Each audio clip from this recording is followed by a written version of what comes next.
واحد عرس. انتبه شو عم بقول لك، افضل له يعتذر ولا رح اقدم شكوى ضده ضد شركتك. وهذا القسطل مخالف، الزلمه كان عم يعمل شغله.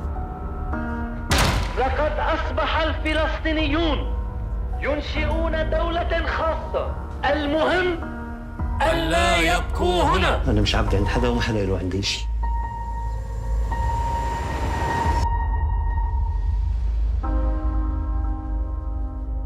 كل يلي كان بدي اياه اعتذار بسيط. ما عم نحاسب على افكار واحلام، عم نحاسب على اقوال حضرة المحامي. هيدي هي كل القضية، هيدا حقه المشروع. هل الرغبة جريمة؟ لانه قضيه حقيقه. أي حقيقة توني؟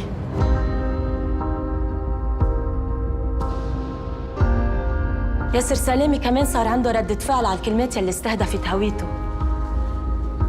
هذا شيء طبيعي، هذا شيء حتمي، هي طبيعة الإنسان.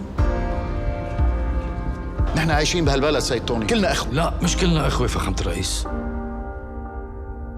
بسأل حالي إذا منقدر لمرة واحدة نحل مشكلة واحدة بطريقة محترمة ونعتبر إنه الاعتذار منه ناتج عن موقف ضعف، إنما عن أخلاق.